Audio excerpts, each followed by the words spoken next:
Assalamualaikum warahmatullahi wabarakatuh.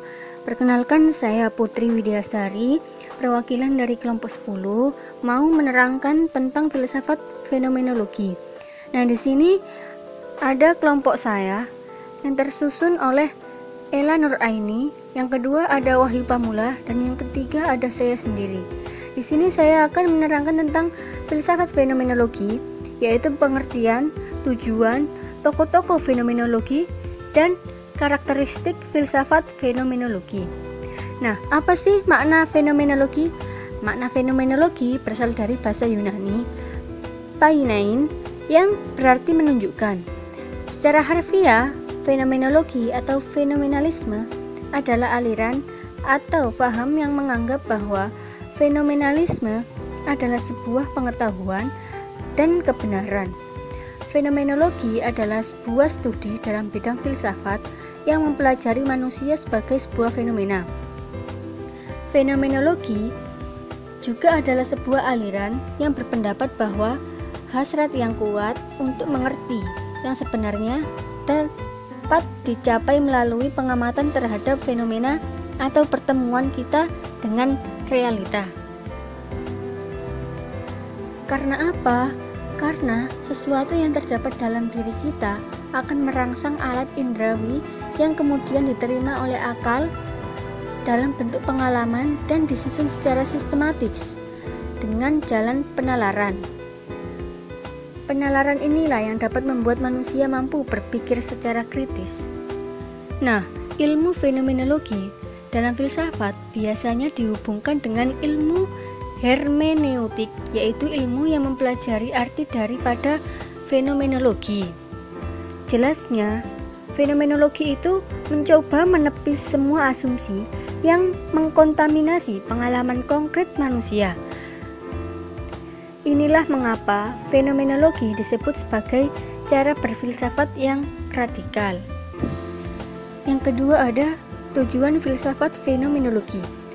Tujuan filsafat fenomenologi yang pertama yaitu memberi landasan bagi filsafat agar dapat berfungsi sebagai ilmu yang murni dan otonom. Yang kedua yaitu mendemonstrasikan interaksi resiprokal di antara proses-proses tindakan manusia, penstrukturan situasional, dan konstruksi realitas.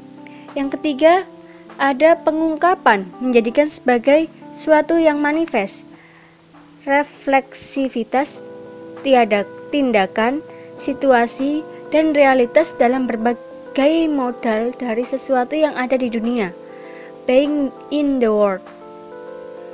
Dan yang ketiga ada tokoh-tokoh fenomenologi. Nah, menurut Edmund Husserl adalah pelopor filsafat fenomenologi. Menurut Husserl, memahami fenomenologi sebagai suatu metode dan ajaran filsafat. Sebagai metode, Husserl membentangkan langkah-langkah yang harus diambil agar sampai pada fenomena yang murni. Untuk melakukan itu harus dimulai dengan kesadaran murni atau dengan subjek manusia serta kesadarannya, dan berusaha untuk kembali pada kesadaran murni. Sedangkan sebagai filsafat, fenomenologi memberikan pengetahuan yang perlu dan esensial tentang apa yang ada. Metode fenomenologi menurut Husserl menekankan satu hal penting, yaitu penundaan keputusan. Penundaan keputusan harus ditunda atau dikurung untuk memahami fenomena. Pengetahuan yang kita miliki tentang fenomena itu harus kita tinggalkan atau lepaskan dulu agar fenomena itu dapat menampakkan dirinya sendiri. Ada metode pendekatan reduksi fenomenologi menurut Edmund Husserl, yaitu yang pertama ada fenomena adalah realitas esensi, atau dalam fenomena terkandung pula nomena atau sesuatu yang berada di balik fenomena. Yang kedua ada pengamatan adalah aktivitas spiritual atau rohani.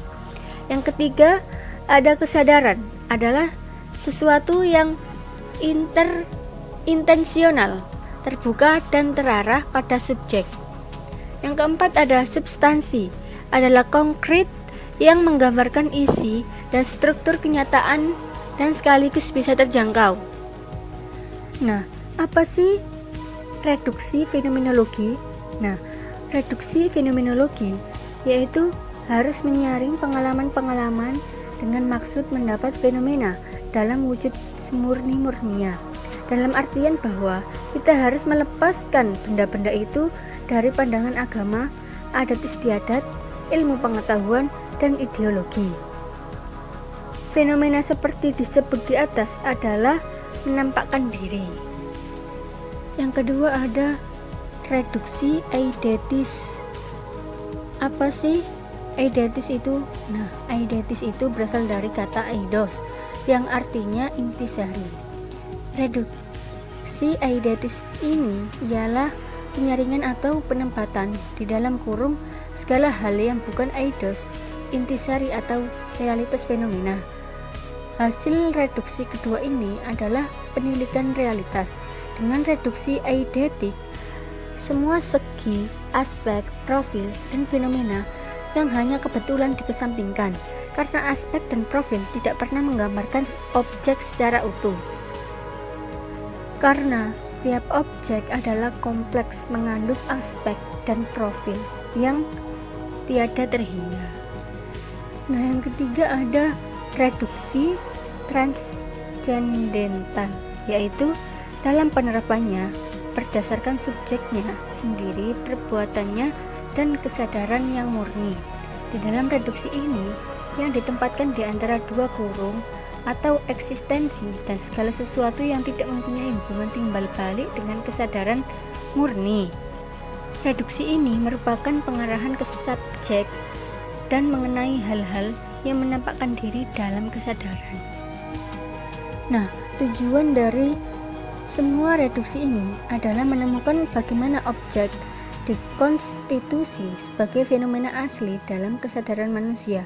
Husserl ingin dengan metode ini memberikan landasan yang kuat dan netral bagi filsafat dan ilmu pengetahuan umum. Proses reduksi itu apabila disederhanakan dapat disebut sebagai penumbuhan sikap kritis dalam memahami secara menyeluruh dari berbagai seginya.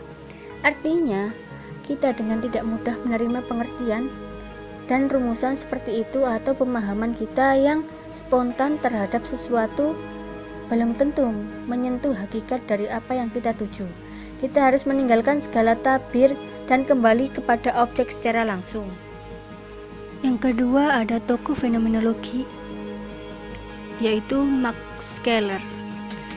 Max Scheler adalah seorang penganut filsafat fenomenologi yang menyebarluaskan gagasan Husserl. Metode fenomenologis tentang penilaian hakikat oleh Scheler diterapkan di bidang teori pengenalan, etika, filsafat kebudayaan, dan keagamaan, serta bidang nilai. Jasadnya besar sekali dalam pemikiran tentang nilai ini. Dalam pendekatan fenomenologi seperti yang dimengerti Scheler secara sistematis dapat dibedakan menjadi 3 unsur, yaitu yang pertama penghayatan atau Erleben, yaitu pengalaman intuitif yang secara langsung menuju kepada yang diberikan. Dengan demikian kita menghadapi di situ suatu sikap yang sama sekali aktif bertentangan dengan bentuk-bentuk penghayatan yang lain yang bersikap pasif belaka. Yang kedua yaitu perhatian kepada Washeit, whatness apanya esensi, sambil tidak memperhatikan segi eksistensi adanya. Inilah salah satu aspek dari apa yang ditunjukkan Husserl sebagai reduksi transcendental. Yang ketiga yaitu perhatian kepada hubungan satu sama lain antara esensi tadi. Hubungan itu bersifat a priori, diberikan dalam intuisi terlepas dari kenyataan. Hubungan satu sama lain antara esensi-esensi itu dapat bersifat logis belaka maupun non-logis. Yang ketiga tokoh fenomenologi yaitu Martin Heidegger. Menurutnya, manusia itu terbuka bagi dunianya dan sesamanya, kemampuan seseorang untuk bereksistensi dengan hal-hal yang ada di luar dirinya, karena memiliki kemampuan seperti kepekaan, pengertian, pemahaman, perkataan, atau pembicaraan. Bagi Heidegger, untuk mencapai manusia utuh, maka manusia harus merealisasikan segala potensinya, meski dalam kenyataan seseorang itu tidak mampu merealisasikannya. Dalam perspektif yang lain mengenai sesosok Heidegger, menjadi salah satu filsafat yang fenomenal, yaitu bahwa ia mengemukakan tentang konsep suasana hati atau bisa disebut dengan mood. Selain tokoh fenomenologi, artinya Heidegger juga adalah tokoh eksistensialisme. Ia mengemukakan bahwa keberadaan hanya akan dapat dijalan melalui jalan ontologi. Artinya, jika persoalan ini dihubungkan dengan manusia dan dicari, artinya dalam hubungan itu, metode untuk ini adalah fenomenologis.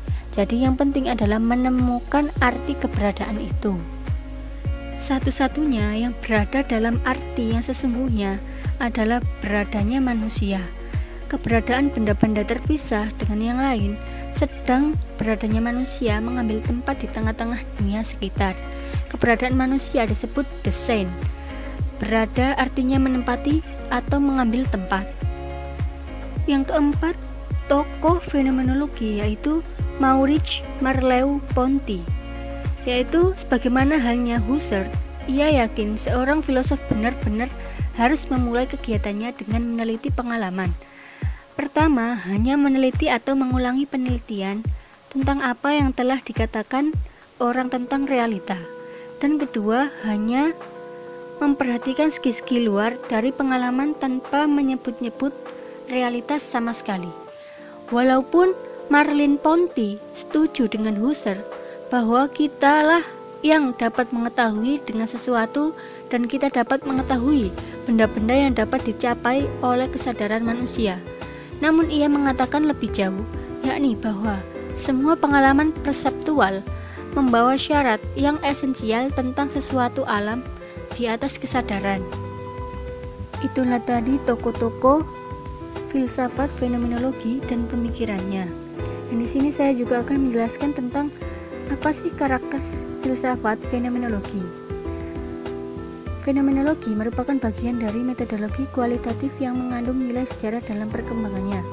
Yang pertama, karakter filsafat fenomenologi yaitu fenomenolog berkecenderungan untuk meningkatkan atau meragukan hal-hal yang diterima tanpa melalui penelaah atau observasi terlebih dahulu, serta sistem besar yang dibangun dari pemikiran yang spekulatif. Yang kedua yaitu fenomenatulisme, juga disebut sebagai objektivisme atau positivisme, yang tumbuh meluas dalam ilmu pengetahuan dan teknologi modern dan menyebar di daratan Eropa bagian utara semenjak zaman Renaissance. Berkecenderungan untuk meningkatkan secara positif kecenderungan untuk membenarkan pandangan atau persepsi dalam beberapa hal, juga evaluasi dan tindakan yang mengacu pada apa yang dikatakan Husserl sebagai bukti, yakni terdapatnya kesadaran tentang kebenarannya itu sendiri yang telah terbuka sangat jelas.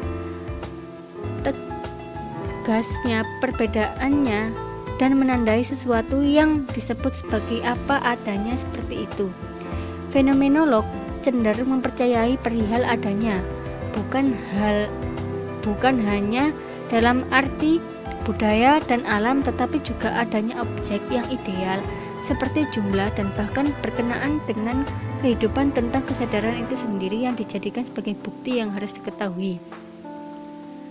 Terima kasih, itu saja yang bisa saya sampaikan tentang filsafat fenomenologi. Apabila ada salah kata atau salah kekurangan apapun, saya mohon maaf. Perwakilan dari kelompok 10. Terima kasih. Wassalamualaikum warahmatullahi wabarakatuh. Jangan lupa like, komen, dan subscribe ya.